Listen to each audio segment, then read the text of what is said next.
Barangay Hinebra, Coach Yengyaw mga bro, magkatotoo kaya ang sinabi at Troy Rosario pumirma na sa Barangay Hinebra. So kahit nabigo ang Barangay Hinebra sa Governors Cup mga bro, di hamak na mas malakas na sila next conference dahil maraming ang key player ni Coach Timcon ang magbabalik. Una nga dyan si Jeremiah Gray. Matagal-tagal na din itong nakapagpahinga mga bro dahil sa injury noong PBA on tour. Pero hindi pa nga ganun kalaki ang expectation nila sa magiging performance ni Jeremiah Gray dahil inconsistent nga ito sa kanyang huling conference. Sunod naman ay si Jimmy Malonzo.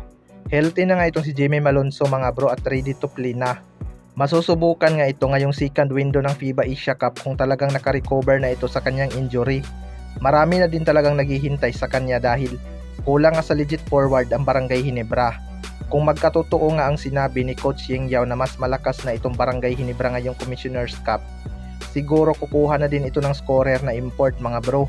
Pero walang duda magpapalakas talaga itong Barangay Hinebra upang matapatan nila ang Gaze team.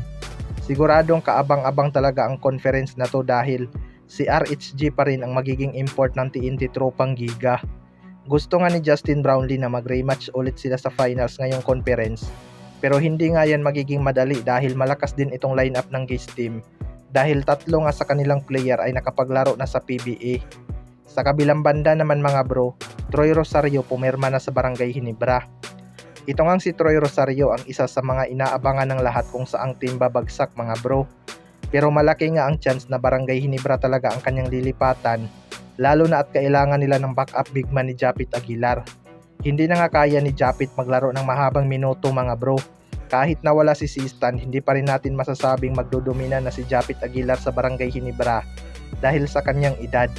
Hindi na nga kailangan ni Japit Aguilar ng mahabang minuto ngayon, kaya malaking bagay talaga na makuha nila itong si Troy Rosario upang hindi na magsisingko si Justin Brownlee.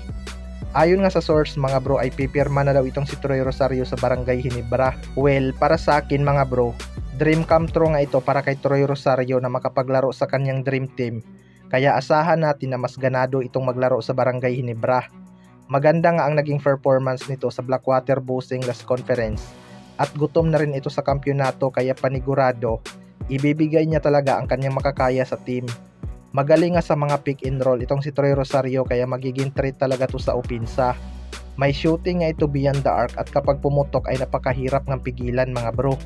Imagine na lang kung gaano kalalaki ang lineup ng Barangay Hinebra kapag magsabay sina Justin Brownlee, Scottie Thompson, Stephen Holt, Jimmy Malonzo at Troy Rosario. Dalawang 6'7" nga yan. Kayo mga bro, ano masasabi nyo tungkol dito?